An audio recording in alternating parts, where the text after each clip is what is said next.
chers téléspectateurs de Tawhid TV, bienvenue à votre nouvelle émission La Voix du Peuple. Comme son nom l'indique, La Voix du Peuple est une émission qui passe en revue l'actualité politique nationale et internationale en général, mais aussi économique, sociale et culturelle. Et pour ce deuxième numéro, j'ai le plaisir de recevoir sur ce plateau Dr Bousso Tidiane, qui est biologiste des pêches. Bonjour Monsieur Dr Bousso, merci d'avoir accepté notre invitation. Bonjour Madame Ba, bonjour à tous.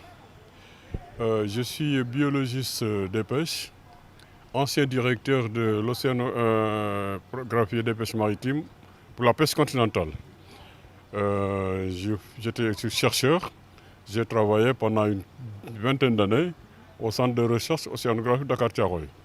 Donc c'est un chercheur que vous recevez, doublé d'un développeur qui a travaillé aussi dans le développement pendant une quinzaine d'années. D'accord, nous vous remercions pour ça. Donc aujourd'hui, nous allons parler de votre article qui a été publié le 23 décembre dans le journal Le Quotidien, intitulé « Raréfaction de la ressource halieutique et aquaculture s'impose ». Et l'aquaculture s'impose, maintenant qui nous parle des cris de cœur en fait, des acteurs du secteur de la pêche, mais aussi de l'insouciance de l'État et des industriels face à cette situation. Donc, pour commencer, est-ce que vous pouvez juste nous définir pour les téléspectateurs la ressource halieutique? Il faut d'abord définir la ressource, la notion de ressource, et ensuite halieutique. Par ressource, il faut entendre une conjonction de ressources. Le poisson, les crevettes, qu'on peut regrouper dans une grande famille les crustacés, et les mollusques, les hyètes, les tuffas, etc. Cette conjonction de ressources constitue la ressource qui est ciblée par les pêcheurs. C'est pourquoi on ajoute la ressource halieutique. Que par halieutique, il faut entendre pêcher. La ressource, donc pêcher, c'est ça qui constitue la ressource halieutique. J'aimerais bien, peut-être avant d'aller plus loin, éclaircir deux autres notions.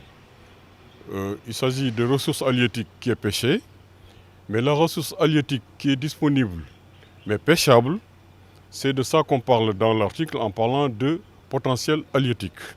C'est-à-dire le disponible que le Sénégal a en matière de pêche pour pêcher. La ressource peut être disponible sans être pêchée, mais disponible et pêchée. En ce moment, on parle de ressources halieutiques, comme vous l'avez dit précédemment. Et concernant ce potentiel halieutique, il s'agit d'une ressource qui est disponible pour le Sénégal, que la nature a mis à travailler, à préparer pendant des milliers et des milliers d'années pour aboutir à ce potentiel. Ce potentiel, actuellement pour le Sénégal, est évalué à 500 000 tonnes. Donc le Sénégal dispose actuellement en mer 500 000 tonnes qui sont exploitables. Exploitables, j'insiste bien sur ce terme, par la notion de ressources halieutiques. Quand au cours de la discussion, la notion de ressources halieutiques, il faudra sous-entendre la partie qui est exploitée par nos pêcheurs artisans et par nos pêcheurs industriels. Et par potentiel, il faut sous-entendre le disponible en mer qui est exploité à partir de la ressource de la pêche halieutique. Maintenant, pour mettre au point les choses, sur ce potentiel de 500 000 tonnes, le Sénégal capture actuellement 450 000 tonnes. Donc vous voyez que nous sommes un peu au plafond. Nous ne sommes pas loin des 500 000 tonnes qui sont exploitables. Si je pouvais me résumer comme un banquier, comme l'aurait fait peut-être notre ministre de l'économie maritime, c'est de dire que cette ressource potentielle correspondrait à un capital et que la partie pêchée qui est capturée correspond aux intérêts annuels.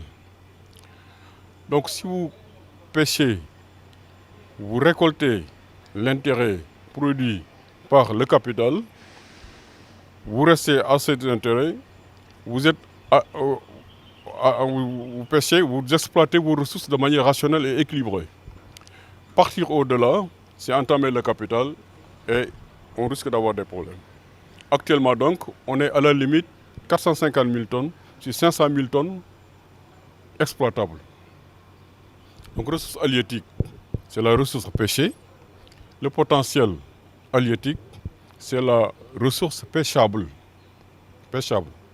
Voilà. Donc, par rapport à cet article aussi, vous aviez parlé de, c'est l'intitulé quand même de l'article, vous aviez parlé de la raréfaction de cette ressource halieutique.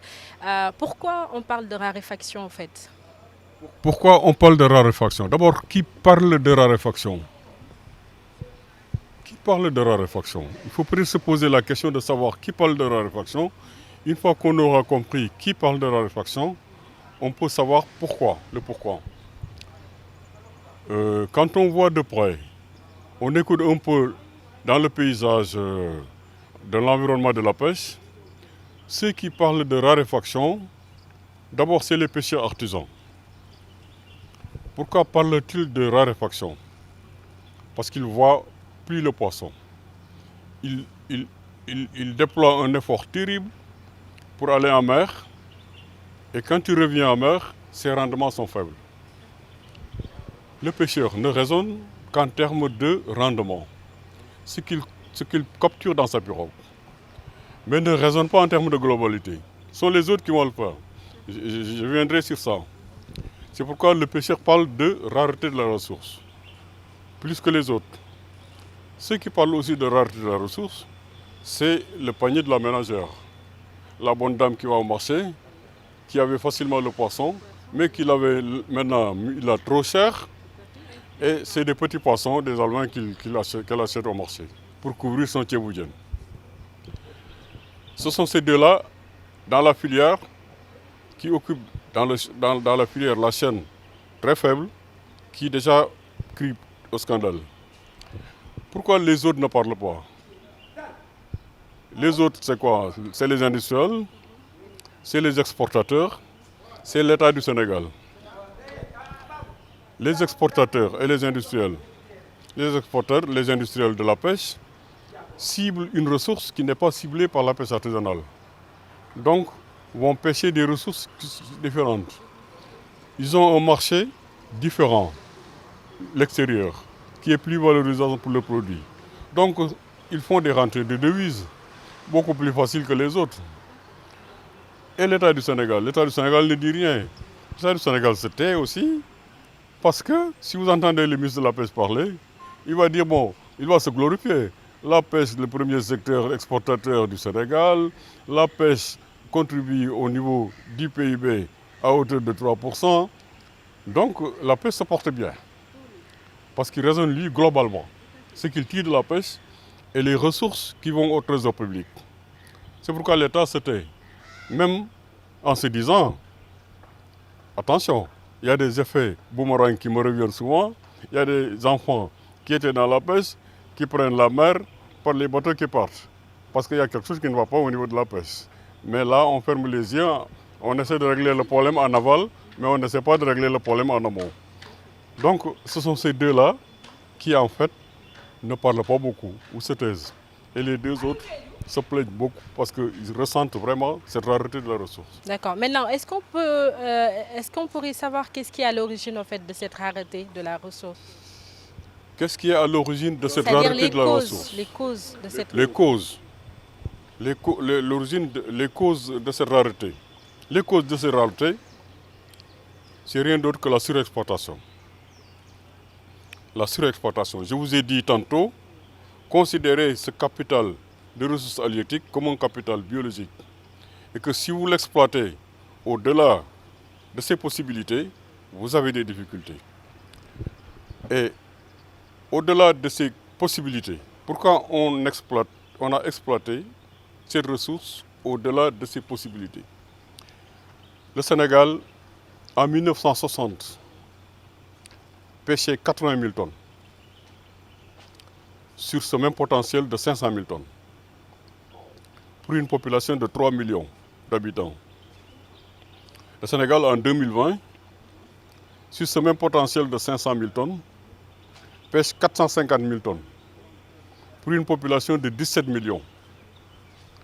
Le nombre de pêcheurs en 1960 était à peine de 12 000. Actuellement, le nombre de pêcheurs, on compte 60 000 pêcheurs artisans. Vous voyez donc la différence entre l'effort de pêche qui a sextuplé, les captures qui ont augmenté de combien de fois. Donc, l'effort de pêche augmentant, les captures augmentant, nous avons là les causes qui font que la ressource a diminué. Diminué globalement, non, peut-être pas, parce que si vous voyez la tendance, on est parti des 80 000 tonnes dont je vous ai parlé en 1960 pour aller à 250 000 tonnes, 350 000 tonnes, 450 000 tonnes. Maintenant, ça plafonne à ce niveau. Donc, ça plafonne. Et la tendance actuellement, si on n'arrête pas de continuer avec l'effort de pêche qui est consenti actuellement sur la ressource, c'est aller vers la baisse. Ça s'est rarifié parce que ce que 12 000 personnes se partageaient au niveau de la pêche artisanale, maintenant c'est 60 000 personnes qui vont se le partager. Comme je vous ai dit au début, le pêcheur raisonne en termes de rendement.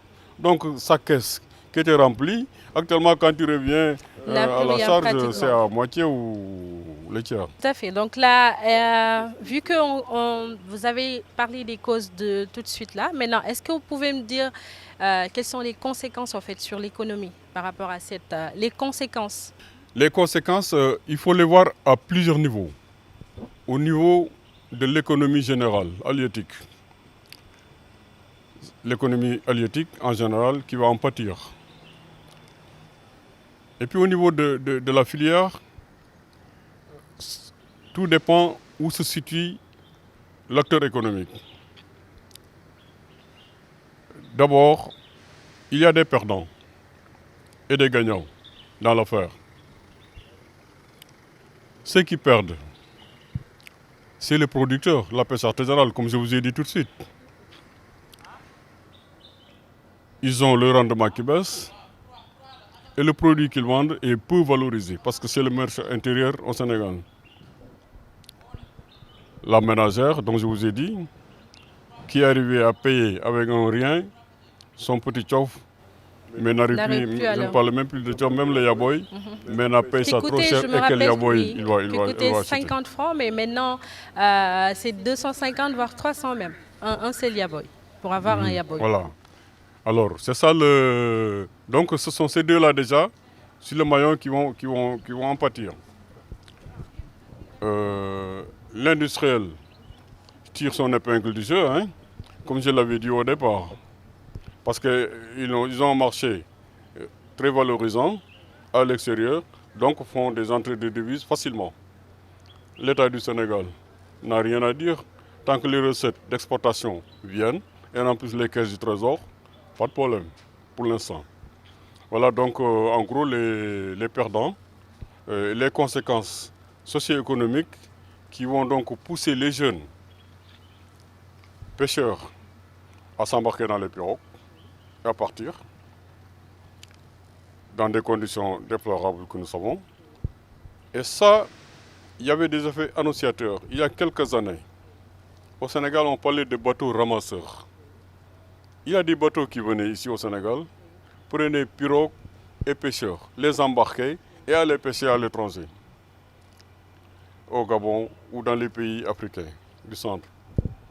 Maintenant, ce n'est plus ça. Ce sont les jeunes pêcheurs eux-mêmes qui s'embarquent dans leurs pirogues et qui partent avec des pirogues pour aller à l'étranger. Donc il faut que l'État essaie d'être un peu plus attentif sur ces phénomènes et d'essayer de voir où se trouve la situation, la difficulté et de les régler. La difficulté, c'est quoi? C'est en ce moment de gérer la ressource en fonction des capacités que la ressource peut donner. Mais si vous donnez trop de, si on demande trop à la pêche va en pâtir. Et les premiers qui vont en pâtir, ce sont les pêcheurs, les jeunes pêcheurs et leurs familles. D'accord. Donc là, on peut dire que par rapport à cette raréfaction, bien sûr, on peut dire que cela profite à l'État et aux industriels. C'est eux qui en profitent le plus. C'est pour ça que la plupart du temps, on n'entend pas l'État en parler. Sinon, même les industriels aussi, ils n'en parlent pas. Il n'y a que ceux qui sont les acteurs en tant que tels, c'est-à-dire les pêcheurs artisanaux, c'est eux qui se plaignent le plus par rapport à cette situation. Ça se comprend. Quand vous mettez quelqu'un dans un état d'insécurité, il va réagir, il va être agressif. Vers qui?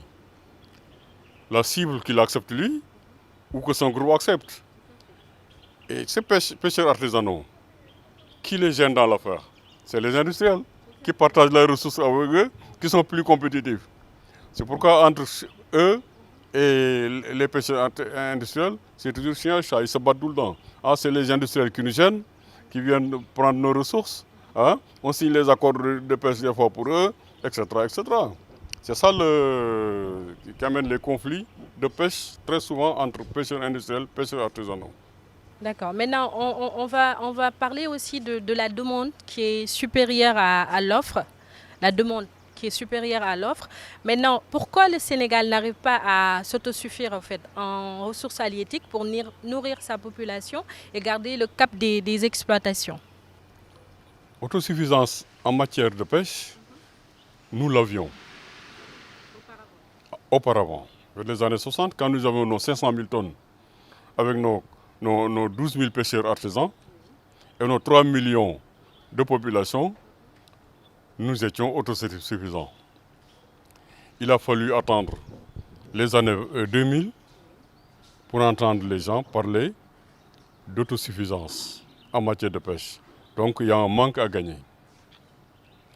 Les 17 millions d'habitants qu'on a au Sénégal ont un besoin alimentaire qui correspond à 630 000 tonnes. Pour nourrir et équilibrer la ration alimentaire des Sénégalais, de ces 17 millions de Sénégalais, il faut au moins leur fournir 630 000 tonnes. Et je vous ai dit tantôt que le Sénégal pêche 450 000 tonnes. Donc il y a un gap de 180 000 tonnes qu'il faut combler. C'est ça qui fait qu'il y a un déficit qu'il faut combler. Et le gouvernement de l'alternance, en 2000, a compris qu'il fallait tout de suite agir. C'est pourquoi on a démarré l'aquaculture.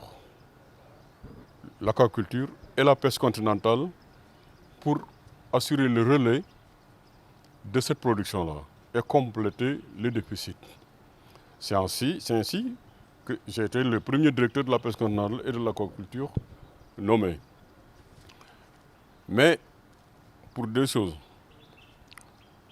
Aider la pêche continentale à se relever et développer l'aquaculture pour assurer une croissance et combler le déficit qui existe.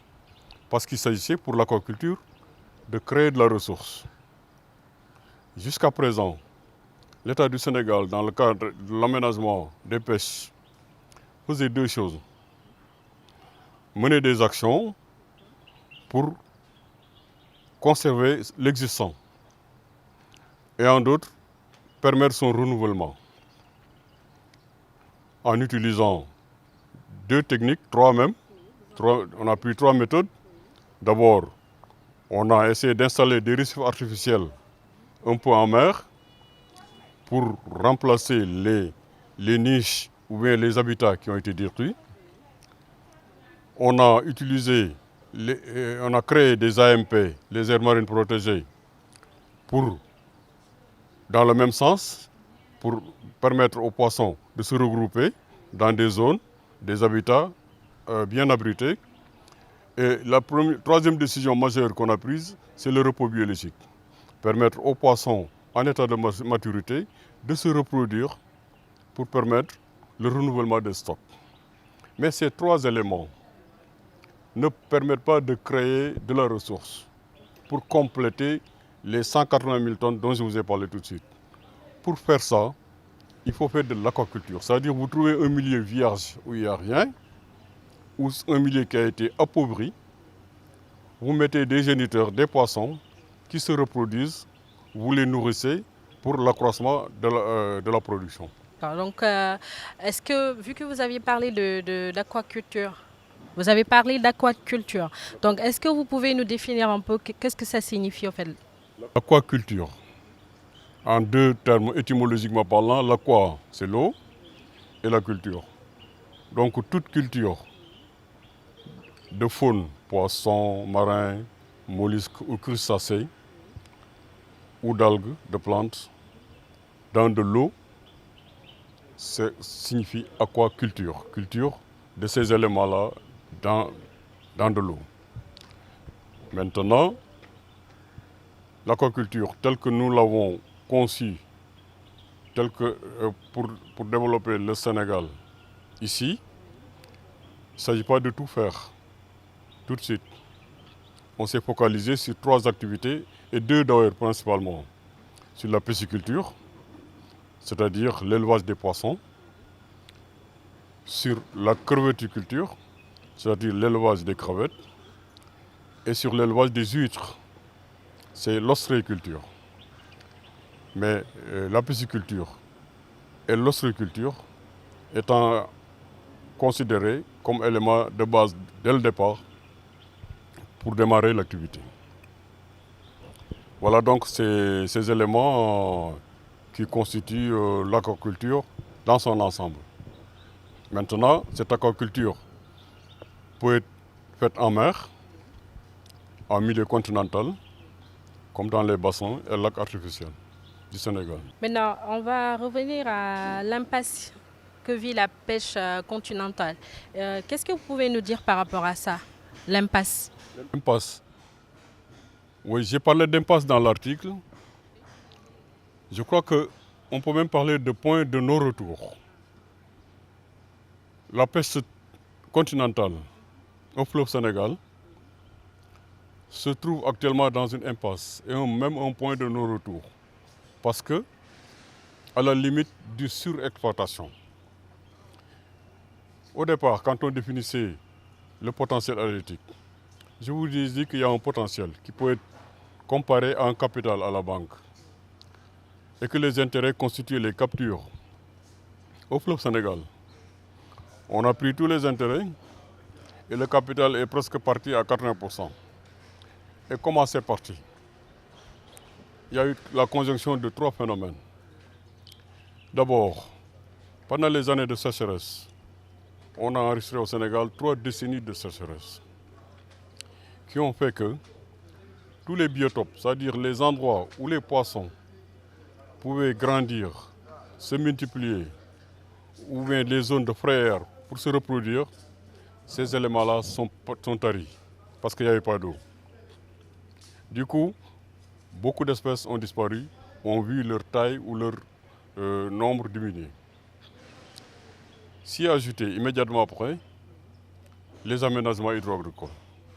Les pays limitrophes ont dit qu'il faut gérer l'eau pour assurer un développement de l'agriculture. Ce faisant, la pêche était le parent pauvre de ces aménagements. Parce que les zones où le poisson devait aller se reproduire, grandir, ont été transformées en casiers rizicoles. Du coup, les aménagements hydro-agricoles sont venus ajouter à la sécheresse un effet néfaste. Le troisième élément, c'est la mauvaise pêche. Les gens, dans la vallée, n'avaient d'autres moyens, d'autres ressources que le fleuve. Ils ont diminué les mailles de filet, ils ont diminué tout pour prendre le maximum de possible pour leur alimentation. Ces éléments, 3 éléments facteurs réunis ont fait que nous sommes arrivés à l'impasse dont vous parlez, qui constitue une surexploitation de la ressource. Le fleuve Sénégal, qui fournissait en 1960 75 000 tonnes, maintenant fournit à peine 10 000 tonnes. Vous voyez?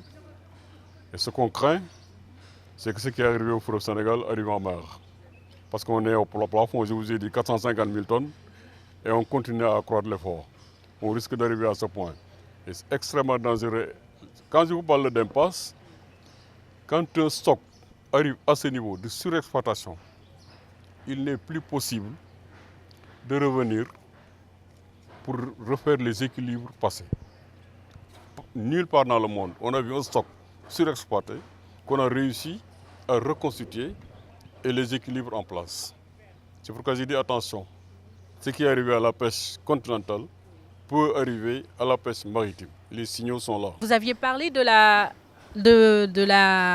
l'aquaculture en 2000 en fait, avec le gouvernement libéral qui avait mis en place cette option-là. Maintenant, est-ce que cette option, c'est-à-dire l'aquaculture, avait permis de pallier au fait à l'autosuffisance? Ah d'accord. Est-ce que l'aquaculture pouvait pallier cette insuffisance? Ah oui, d'accord. En ce moment, pour poser la question autrement, est-ce que le Sénégal avait des potentialités aquacoles qui vont lui permettre de faire ça? Mais si, on n'est pas allé comme ça, on n'a pas pris la décision comme ça, sans mesurer ses potentialités. On sait que le Sénégal a 700 km de côte en mer. Le Sénégal a une hydrographie assez importante, le fleuve Sénégal, le Sine Saloum, la Gambie, la Casamance. Le fleuve Sénégal a des lacs artificiels, des lacs, des bassins de rétention, etc., etc. Donc, il y a des casiers rizicoles qui sont aménagés à l'Anambé, dans la vallée du fleuve Sénégal.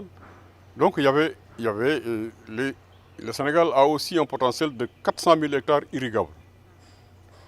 Mais donc là, le Sénégal pouvait, sur la base de ces éléments-là, produire au moins 300 à 400 000 tonnes de poissons en aquaculture. C'est pourquoi on a misé sur ça. Et on s'est dit qu'avec une croissance aussi rapide, parce que l'aquaculture, quand vous réunissez ces éléments-là, une volonté politique et tout ce qui reste en amont et en aval, vous pouvez facilement décoller rapidement avec l'aquaculture. Le taux de croissance est de 7 à 8% dans les pays comme la Chine. Si vous prenez la Chine-Taïwan produit 400 000 tonnes à partir de l'aquaculture. C'est-à-dire ce que nous produisons, nous, en mer, en fleuve, vous mettez tout ensemble. La Chine-Taïwan produit ça en aquaculture. Donc c'est un système qui peut marcher si les gens y croient. C'est surtout ça. Mais j'ai l'impression que au niveau de la réflexion, on est un peu plus en avance sur la compréhension des populations, du Sénégalais moyen et surtout des investisseurs privés qui tardent à venir parce qu'ils ne voient pas l'intérêt et la rentabilité. D'accord. Donc là, est-ce que vous pouvez nous parler un peu du processus de création de la ressource halieutique? Du processus de création? De la ressource halieutique. De la ressource, la création. Ok, effectivement, je vous ai dit tantôt que l'aquaculture pouvait créer de la ressource, alors que les autres non. Ce processus de création s'explique par le fait que dans un milieu où il n'y a rien, il n'y a que de l'eau qui est appauvrie, comme le fleuve Sénégal, ou un bassin artificiel ou un lac de barrage qu'on a construit, il n'y a rien. Vous venez, vous installez des géniteurs. Vous pouvez prendre vos géniteurs de Côte d'Ivoire ou d'ailleurs et puis venir les installer ici, dans une eau où il n'y a rien. Et vous prenez les éléments sous-produits agricoles pour nourrir les poissons. Donc vous créez de la ressource en faisant de l'aquaculture. Vous ne cherchez pas à gérer l'existant en disant je vais conserver la ressource existante, en disant je vais permettre son renouvellement pour atteindre et garder et conserver le stock que j'avais. Ici, vous créez un stock et vous créez de la ressource. C'est ça l'avantage. D'accord. Maintenant là, je pense que tout à l'heure, vous aviez parlé du potentiel que le Sénégal a pour faire face à cette situation. Vous aviez parlé tout à l'heure du potentiel que le Sénégal a pour faire face à cette situation-là. Maintenant, pourquoi jusqu'à maintenant, par rapport à l'aquaculture, on parle tout le temps d'un apport très faible, en fait? Tout à fait, tout à fait, tout à fait. Tout à fait. Le Sénégal s'était fixé comme objectif de produire 250 000 tonnes à partir de l'aquaculture en 2010. Nous sommes en 2021. Le Sénégal ne produit que 1180 tonnes.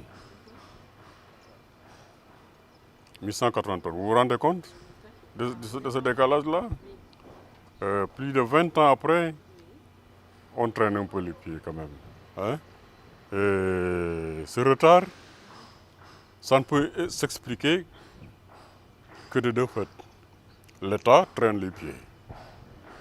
Comme dit son président, il faut accélérer la cadence. Je crois que dans ce domaine de l'aquaculture, ils doivent accélérer un peu plus la cadence. Ce qu'on a fait en matière de riziculture, on a atteint l'autosuffisance en moins de 5 ou 6 ans. On l'aurait fait en aquaculture, on aurait les dixièmes de ce qu'on a utilisé pour faire le riz, on l'aurait utilisé, on aurait fait décoller l'aquaculture. Je crois que l'État, dans ce sens, a un peu traîné les pieds. D'autre part, le privé tarde à venir. Dans le privé aussi, doit s'investir. Parce que l'aquaculture, ce n'est pas l'État qui doit faire ça. Il faut faire de l'aquaculture commerciale. On fait de l'aquaculture, on fait du poisson, de la crevette pour l'exporter et nourrir les populations. Ça, c'est du commercial. On ne va pas faire de l'aquaculture pour les besoins familiaux, manger, boire, régler les petits problèmes de famille. Non, on parle d'une aquaculture commerciale, rentable. Vous investissez, c'est un investissement que vous faites, vous rentabilisez.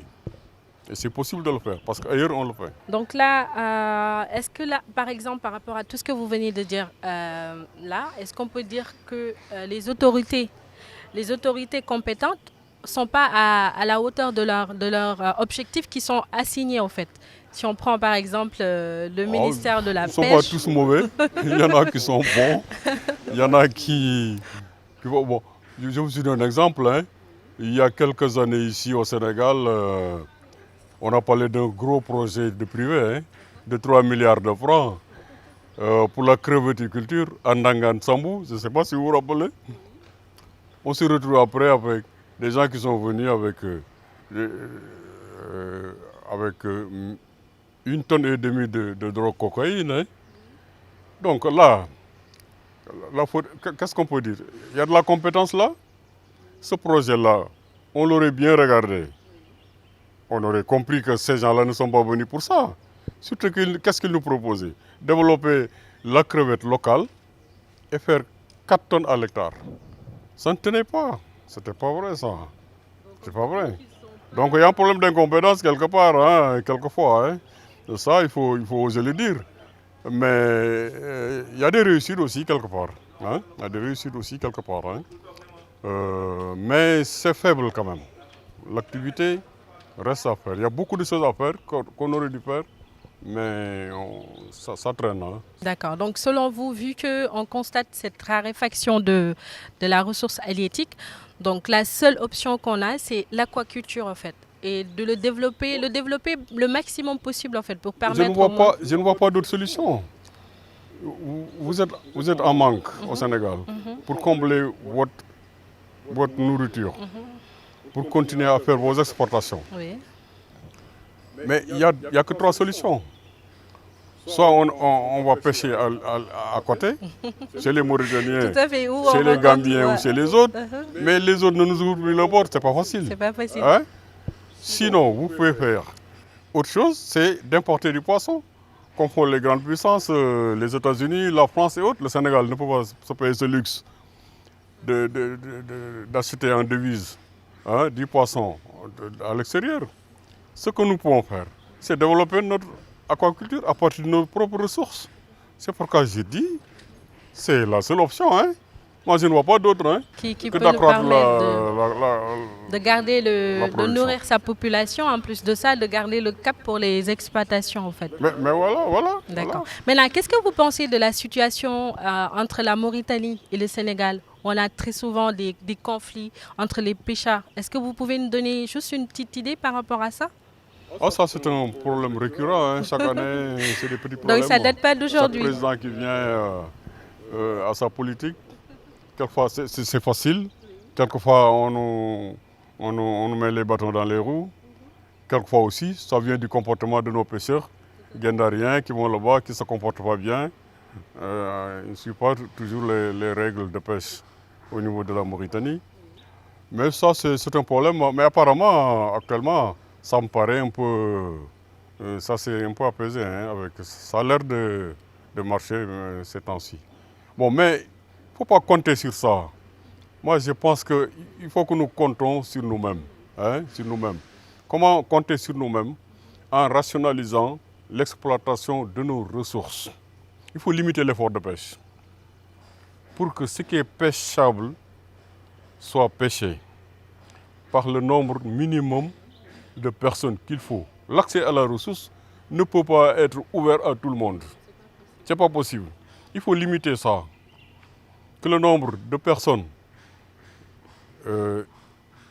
pouvant gérer, exploiter et permettre une gestion rationnelle des ressources soit admise dans la pêcherie. En plus de ça, arrêter cette dégradation de la ressource par des pêches illicites, etc., etc. En ce moment, on aura au moins conservé nos 500 000 tonnes pour nous et par nous. Et deuxièmement, maintenant, l'accroissement de la population qui fait que les besoins augmentent. On n'y peut rien. On développe notre aquaculture pour compléter ça. Moi, je pense qu'il vaut mieux faire ça d'abord avant de penser à aller chaque fois tendre la main à la Mauritanie ou d'autres. Parce que c'est possible actuellement de régler nos problèmes en gérant mieux. D'accord. Donc là, je pense que on a pratiquement terminé l'émission. Voilà, on va parler un peu d'actualité avec la CAN et le Covid aussi, entre autres. Parce que déjà, actuellement, au moment où on est en train de faire l'émission, il y a le Sénégal qui joue actuellement contre le Zimbabwe. Donc, est-ce que vous pouvez nous parler un peu de la CAN, s'il vous plaît? Vous nous donnez juste votre impression par rapport à cette compétition. Est-ce que vous pensez que cette fois-ci, le Sénégal, ce sera pour le Sénégal, si je peux le dire comme ça? Parce qu'on a longtemps attendu cette coupe. Après, je crois que le match est en train de se jouer. Tout à fait. Moi, ce que je demande aux Sénégalais, c'est d'avoir l'esprit de compétition et de ne pas sous-estimer l'adversaire. Parce que les Zimbabwéens, ils ont fait des prouesses ailleurs dans le domaine dont on parle, l'aquaculture.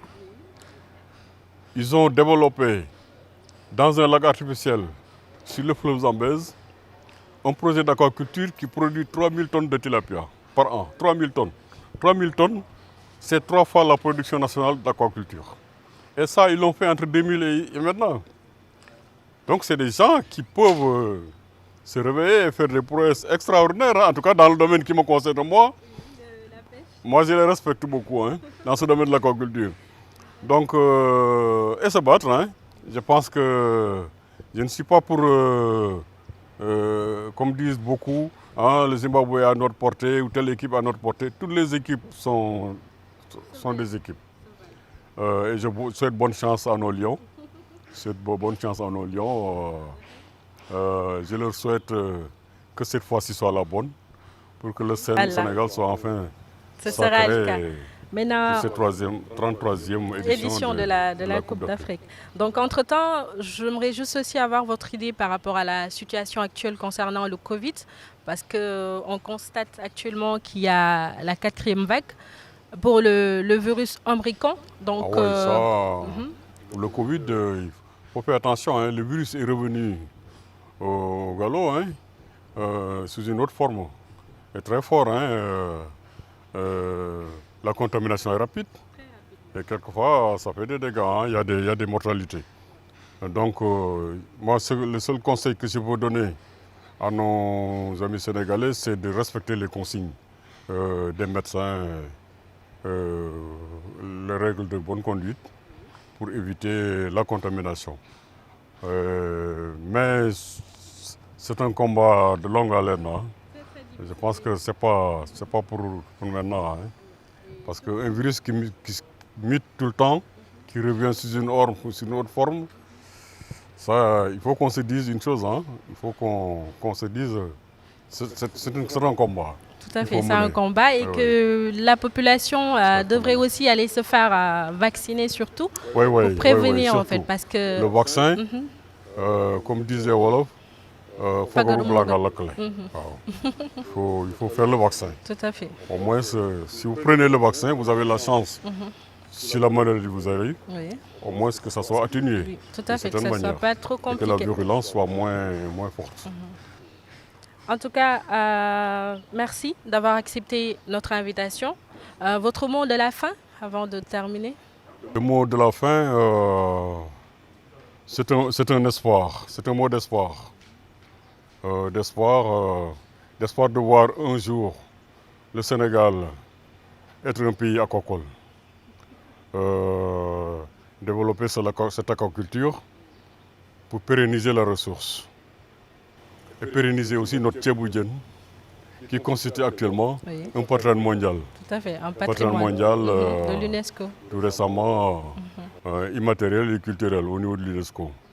Je pense que ça vient au bon moment où nous parlons de développement de l'aquaculture et qu'à côté, il y a des difficultés pour la pêche et un rush au niveau des captures.